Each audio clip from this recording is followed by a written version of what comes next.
सौंप चुकी है शरीर अपना, ये स्मृति द्रोगों में समा रही है। और रंगज अनाथ के नाथ तुम्हें, ये अनाथनी तुम्हें पुकार रही है। और अनाथनी शब्द के नीचे अंडरलाइन, एक कल और एक अनाथनी। सभी जानते हैं जब किसी शब्द के नीचे अंडरलाइन होती तो कोई विशेष संकेत होता है। भगवान ने पत्र को प्रारंभ से अंत तक पढ़ भी नहीं पाया। काव्य प्रदेव ठहरिए, मैं अभी चल रहा हूं। आज भगवान तैयार हो गए और जब तैयार होकर चले तो बलदाऊ जी ने पूछा, भैया कहां जा रहे हो? कन्हैया ने कहा, भैया आप बड़े हो, छोटों की बात कोई पूछनी नहीं चाहिए। हर बात बड़ों को छोटे की नहीं पूछनी चाहिए। कि नहीं, हमें मालूम है तुम कहां जा रहे हो। रुक्मिणी का हरण करने के लिए जा। भगवान की बात जब बलराम जी ने जान ली तो बलदाऊ ने कहा कि वहां बहुत बड़ी जरासंध की सेना लगी है कन्हैया, और तुम अकेले कुछ नहीं कर पाओगे। तो कहा क्या करें कि हम भी चलेंगे।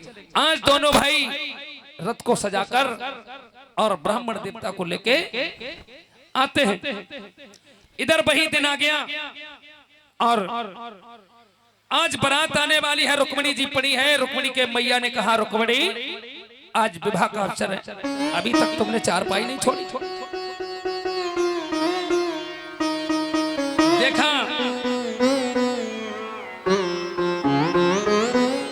रुक्मिणी ने जब सुना, कहा जाइए, तुम्हें गौरा पूजन करने के लिए जाना है मंदिर, खड़ी हो जाओ और शीघ्रता करो। आज तुम राज कन्या से राज कुमारी बनने वाली हो।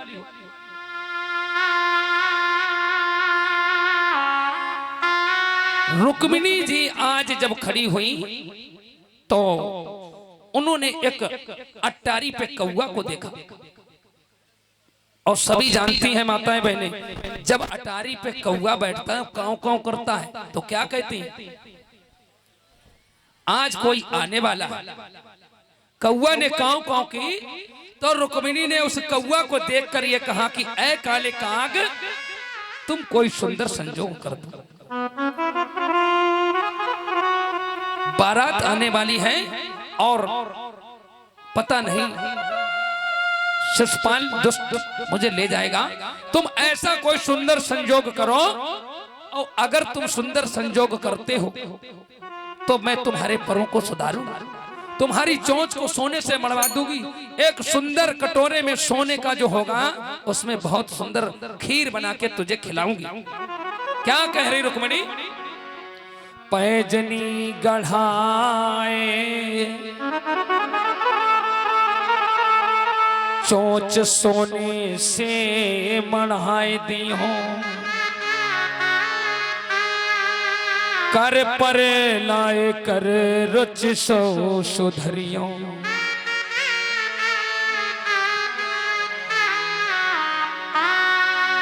कहो विष्णु छिने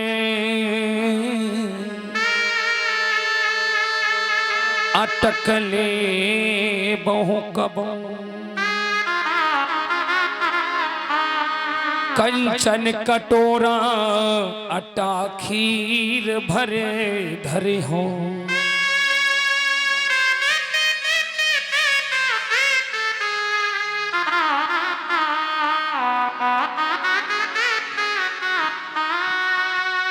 अरे कारे काग तेरे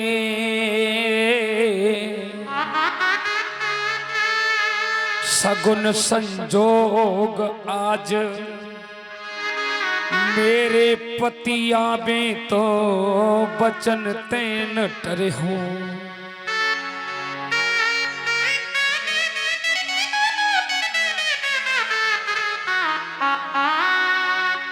करती कराल तो न पहले करूंगी सब, अपने पिया को अंक पाछे फिर भरे हो।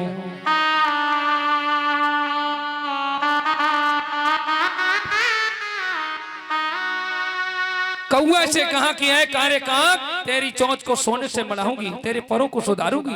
तुझे सोने के कटोरे बहुत सुंदर खीर बना के खिलाऊंगी और अपने पिया का मैं सम्मान बाद में करूंगा, उनसे बाद में मिलूंगी। तुम अगर कोई सुंदर संजोग करते हो, ऐसा कहा। और खड़ी होती है और समय कुछ बढ़ा तो मैया ने कहा रुक्मिणी तैयार हो जाओ, गौरा पूजन करने के लिए मंदिर जाना है। आज रुक्मिणी तैयार हुई, बहुत सुंदर है रुक्मिणी, भगवान की भक्त साक्षात लक्ष्मी है,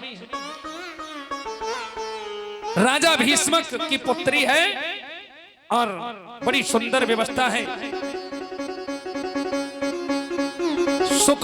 रुक्मिणी जब तैयार हुई तो सेना लगाई गई थी, राजकन्या का विवाह है, अंगरक्षक लगे हैं। इतना सुंदर रुक्मिणी का स्वरूप और गौरा पूजन के लिए जाती है। देखा इधर विचार कर रही है कि पता नहीं चारों और दसों दिशाओं में अपने स्वामी कन्हैया को देख रही है, पता नहीं ब्राह्मण देवता हमारी चिट्ठी को लेकर पहुंचे भी या नहीं पहुंचे, क्योंकि रुक्मिणी दुखी है, भगवान की भक्त है, कहीं ऐसा न हो शिशुपाल मुझे ले जाए। तो सोच रही है कि ब्राह्मण देवता हमारी चिट्ठी को लेकर भगवान के पास पहुंचे कि नहीं पहुंचे। अभी तक भगवान नहीं आए हैं, दसों दिशाओं में भगवान को निहार रही है और सोच रही है कि विप्र ही पहुंचा नहीं क्या, विप्र ही पहुंचा नहीं क्या, प्रीति तोड़ी श्याम ने, विप्र ही पहुंचा नहीं क्या, प्रीति तोड़ी श्याम ने, विप्र ही पहुंचा नहीं क्या, प्रीति तोड़ी श्याम ने, विप्र ही पहुंचा नहीं क्या, प्रीत तोड़ी श्याम ने, विप्र ही पहुंचा नहीं क्या, प्रीति तोड़ी श्याम ने। और क्या अभाग्य जान करके, क्या अभाग्य जान के तकदीर फोड़ी श्याम ने, क्या अभाग्य जान कर तकदीर फोड़ी श्याम ने, विप्र ही पहुंचा। जय हो।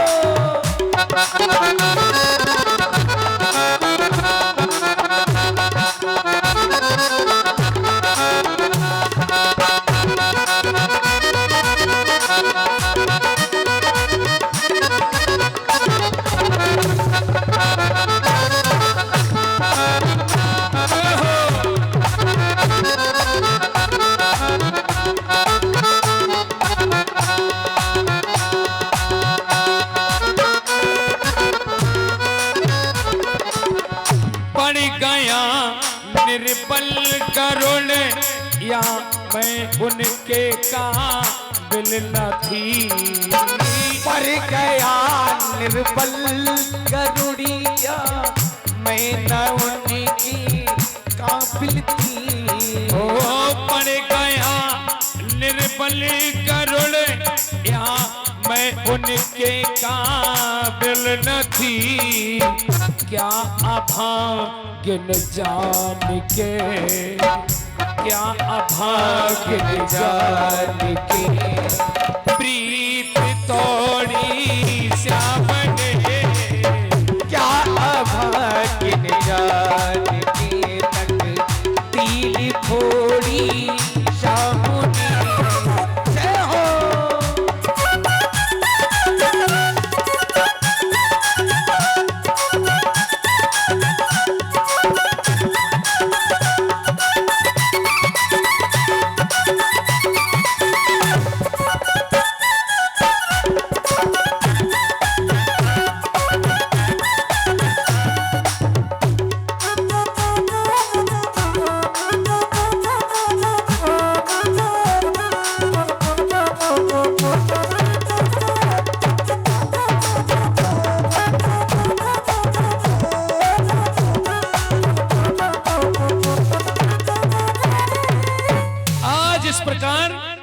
जब दसों दिशाओं में आज रुक्मिणी निहार रही है, और तब तक क्या हुआ कि रुक्मिणी जी मंदिर के अंदर पहुंची और गौरा मैया का पूजन करने लगी।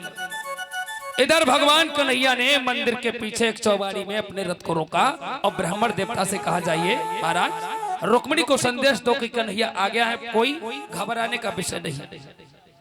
चतुरंगड़ी सेना लगी है और रुक्मिणी इतनी सुंदर है कि रक्षक जो लगे थे रुक्मिणी की रक्षा के लिए, वो सब क्या हो गए, भक्षक। रक्षक जो थे रुक्मिणी की रक्षा के लिए, इतना सुंदर स्वरूप देख के सब खो गए, सब भूल गए कि हम काहे के लिए खड़े, भक्षक हो गए। जिसको रक्षा में लगाया और सुंदरता के चक्कर में हो गए भक्षक, भूल गए। इधर गौरा मैया का पूजन करने के लिए रुक्मिणी गई और गौरा मैया का पूजन किया। गौरा मैया प्रसन्न हो गई और रुक्मिणी से कहा कि रुक्मिणी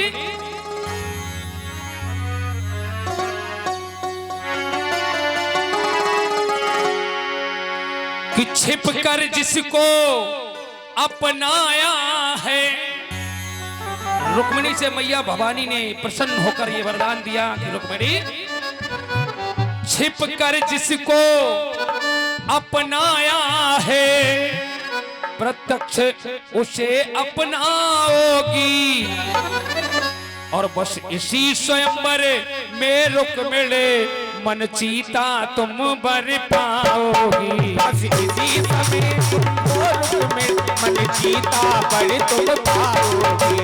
इसी स्वयंवर में रुक्मिणी मन चीता तुम बर पाओगी। बस इसी समय तुमको रुक्मिणी मन चीता बर तुम पाओगी।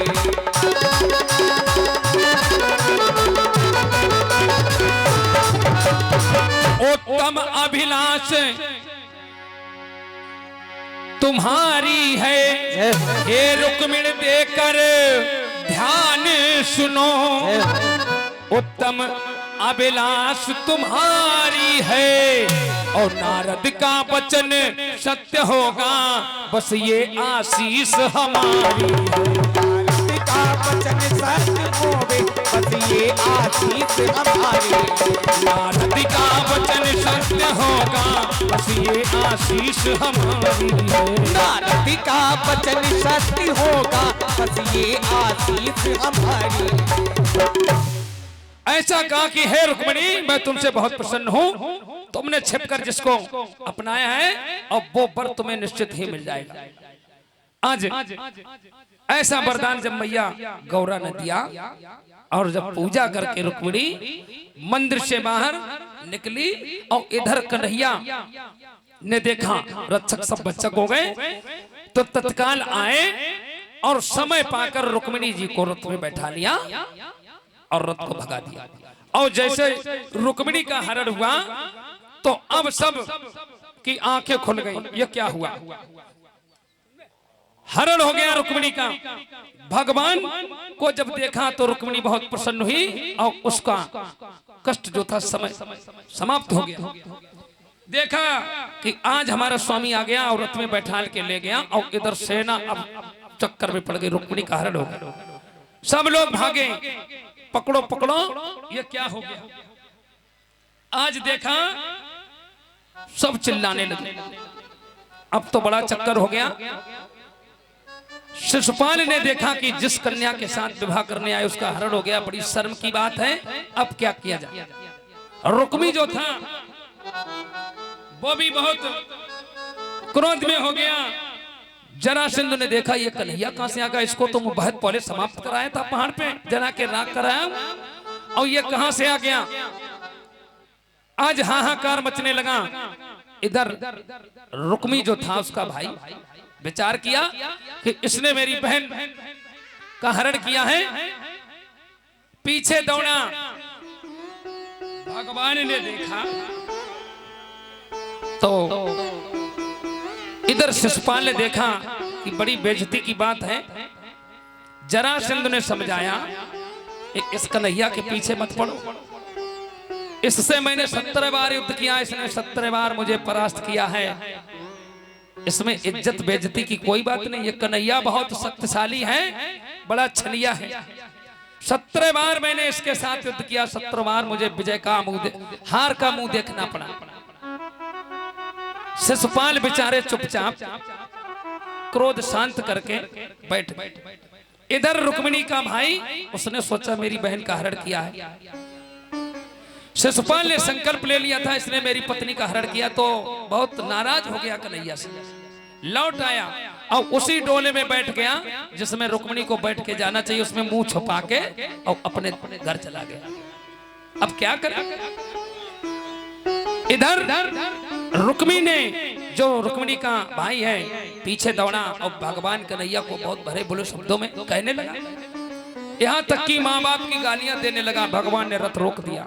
ये अब तो बहुत गलत बात है, हम क्षत्रियों के लाल हैं और ये हमारे माँ तक पहुंच गया, हमारे दूध को लज्जित कर रहा है। रथ रोक दिया और रुक्मिणी को अपने रथ में बांध लिया।